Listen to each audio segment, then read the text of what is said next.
Hello दोस्तों, नमस्कार। कैसे हैं? उम्मीद करते हैं सभी बहुत ही अच्छे होंगे। प्यारे साथियों, आप सभी लोगों के लिए बहुत ही खुशी का दिन आ चुका है।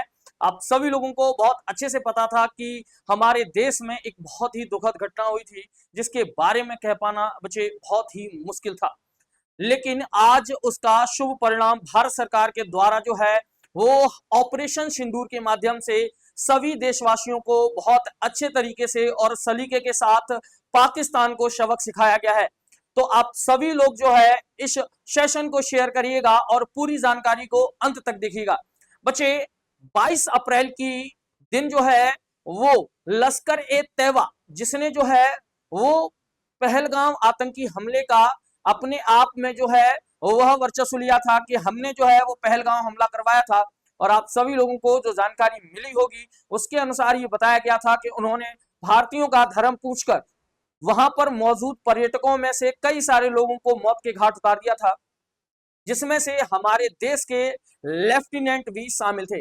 बच्चे, आप सभी लोगों को वो दर्दनाक मंजर याद ही होगा, लेकिन मोदी सरकार ने इसका करारा जवाब देते हुए कल रात लगभग 1:15 बजे के आसपास जो है वह ऑपरेशन सिंदूर के लिए हमारे देश का एक बहुत ही विशाल विमान जिसका नाम है राफेल, इसको जो है वो पाकिस्तान के लिए भेज दिया। और मेरे बच्चे, वहां पर हमारे देश के लिए पुनः जो है वो दिवाली का अवसर हम लोगों को दे दिया।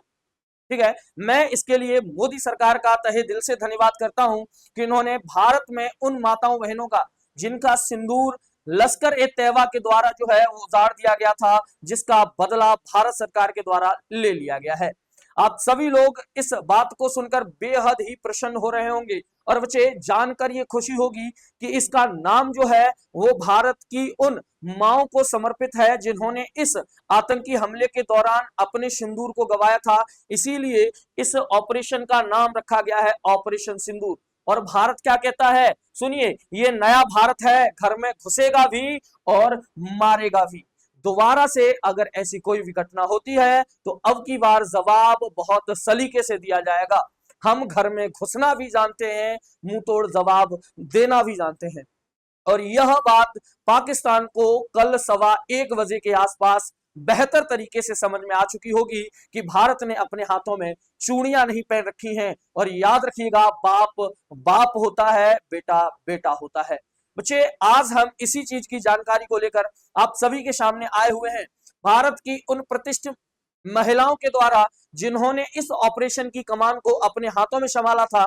दरअसल बच्चे, आप सभी लोग ध्यान से देखिएगा, ये कुछ जो है वह मंजर है ऑपरेशन सिंदूर का। और ऑपरेशन सिंदूर के दौरान भारत देश की प्रतिष्ठित महिलाओं ने इस पर जो है सहभागिता जो है वो जाहिर की है, जिसमें कर्नल सोफिया कुरैशी, याद रखिए बच्चे, कर्नल सोफिया कुरैशी और विंग कमांडर व्योमिका सिंह के द्वारा इस ऑपरेशन की मेन लीड जो है वह की गई थी, जिसमें पाकिस्तान के घर में घुसकर भारतीयों ने मुंह तोड़ जवाब दिया है। ध्यान रखिएगा, ये ऑपरेशन सिंदूर दिया गया है बच्चे। और यह आपसे एग्जाम में क्वेश्चन भी पूछा जा सकता है कि ऑपरेशन सिंदूर जो है वह किसके द्वारा लीड किया गया था। तो बच्चे याद रखिएगा, इनका नाम है सोफिया कुरैशी। और दूसरी महिला जो हमारी बहन है, इसका नाम है विंग कमांडर व्योमिका सिंह। इन्होंने पाकिस्तान को बता दिया कि हमारे देश की महिलाएं भी किसी शेरनी से कम नहीं है। जज्बाए हिंदुस्तान का मंजर पाकिस्तान ने देखा है, दोबारा अगर खलबली करता है तो नजारा कुछ हटके होगा। दोस्त ध्यान रखिएगा, अब हम इसके बारे में आपको कुछ जानकारी बता देते हैं। दरअसल में भारत के राफेल विमान, जिसे कुछ हालिया समय के लिए भारत ने जो है वह खरीदा था पिछले कई दिनों में, और वो भी चीख चीख के कह रहा था, भैया ए भैया तनी हमरा भी प्रयोग कर लिया जाए। ठीक है, ए भैया मोदी जी तनी सुनिए ना, हमरा भी प्रयोग करिए, ले भाई दे मारा, धड़ाम से दे मारा कल। ठीक है, अब इसकी कुछ विशेषताएं हैं बच्चे, उसको हम बहुत अच्छे और सलीके से सीखना चाहेंगे, जो हमारे एग्जाम पॉइंट ऑफ व्यू से बहुत ज्यादा जरूरी है। अगर हम राफेल विमान की बात करते हैं तो इसकी आकृति जो है वो कभी भी रडार में नहीं आती है। उसके पीछे का कारण क्या है बच्चे, यहां पर समझते हैं। देखिए, गुप्त तरीके से प्रवेश यानी कि सेटल्ड, ठीक है, रडार पकड़ नहीं सके। भाई क्वेश्चन तो बनना चाहिए कि पाकिस्तान में हमला हो गया, पाकिस्तान पकड़ नहीं पाया, भैया ऐसा क्या कारण रहा।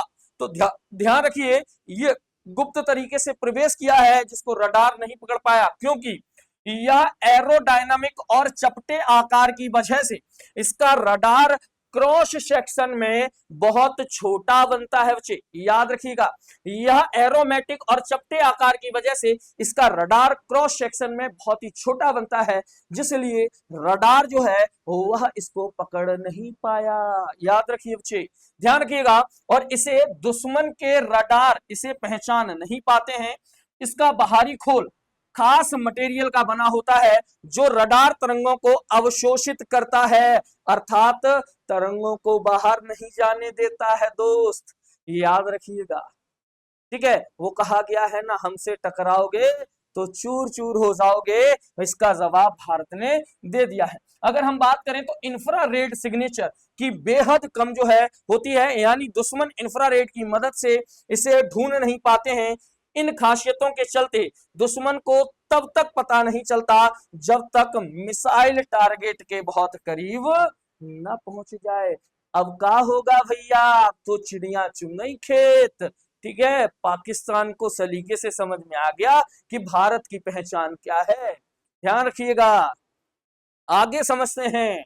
देखिए, यह लंबी दूरी से हमला करने के लिए भी सक्षम माना जाता है, और ऐसा माना गया है कि राफेल विमान ने बिना पाकिस्तानी सीमा में प्रवेश लिए ही धमाल मचा दिया है। दोस्त धमाल मचेगा। देखिए, 560 किलोमीटर की दूरी से दुश्मन के ठिकानों पर इससे जो है वह मिसाइल दागा जा सकता है। राफेल विमान को दुश्मन के एयर डिफेंस जोन, ठीक है, की जानने की जरूरत नहीं होती है। इससे पायलट और विमान को जोखिम भी कम होता है। इसीलिए मोदी जी ने राफेल विमान को मंगवाया था। दोस्त याद रखिएगा, मोदी है तो मुमकिन है। अब सटीकता क्या है, आतंकी ठिकानों पर ही गिरी है, यानी कि मिसाइल का जो टारगेट है, जैसे अर्जुन ने क्या किया था सर, मछली की आंख को भेदा था, वैसे ही राफेल ने चुन चुन के मारा है कि हम जवाब चुन चुन के देंगे। चलिए भैया, ध्यान रखिए, इसके नेविगेशन सिस्टम के 4 हिस्से होते हैं। ध्यान रखना, राफेल में जो नेविगेशन सिस्टम लगा होता है इसके 4 हिस्से होते हैं, जिसका नाम है INS, GPS, ठीक है, और दूसरा है ट्रोप्रोम, ठीक है, इसके अलावा है ईओ। तो बच्चे हम एक एक को समझते हैं। देखिए, INS का मतलब होता है इनिशियल नेविगेशन सिस्टम। यह शुरुआती उड़ान में रास्ता तय करता है। जब ये उड़ना शुरू करता है राफेल विमान, तब यह रास्ता जो है वह शुरुआती उड़ान के लिए होता है INS। याद रखिए, दूसरा है GPS, यह उड़ान के दौरान टारगेट की लोकेशन की अपडेट देता है। कहां चूहा बिल में छुपा है, निकलोगे तो दागे जाओगे बच्चे, याद रखिएगा। दूसरा है टर्प्रोम, ठीक है, इस प्रोफाइल की मैचिंग जमीन के नक्शे से मिलान करके ऊंचाई और दिशा को एग्जैक्ट करता है। ध्यान रखिए, ऊपर से नक्शे को मैच करता है कि बेटा कहां छुपे हो, वहीं पे पेल दिए जाओगे, और पेल दिए गए हो। कल रात को भारत ने 1:15 बजे से लेकर 1:30 बजे के बीच में आपकी पतलून को ढीला कर रखा है। चलिए भैया, आगे बात करते हैं ईओ की। इसे हम इलेक्ट्रो ऑप्टिकल टर्मिनल गाइडेंस कहते हैं। यह आखिरी सेकंड्स में टारगेट की तस्वीर से मिलाकर सेंटीमीटर स्तर की सटीकता के टारगेट को हिट करता है। सोचिए बच्चे, इतना सा इत्तू सा भी जो है यह काम कर लेता है और निशाना लगा के दुश्मनों को ठोक देता है। भारत का ये जवाब अक्सर याद आएगा जब भी भारत की ओर उठोगे, तो बच्चे यह स्ट्राइक याद आएगा, यह स्ट्राइक याद आएगा। दूसरा, आपको मैं एक बात बता देता हूं कि भारत की उन महिलाओं को बहुत अच्छे से सलूट मैं करता हूं, भारत की उन जाबाज महिलाओं को जिन्होंने इस ऑपरेशन को बहुत ही अच्छे तरीके से सफल बनाने में अपनी अहम भूमिका को अदा किया है, जिसका नाम कर्नल सोफिया कुरैशी और व्योमिका सिंह है। बच्चे याद रखिएगा आप सभी लोग। अब क्या है, लश्कर ए तैयबा का क्या होगा, तैयबा तैयबा, ओए ओए तैयबा तैयबा। ठीक है, चलो अब तो मौज आने वाली है। अब हम मिलते हैं आपको अगले ही किसी मजेदार सेशन में। तब तक के लिए जय हिंद, जय भारत दोस्त।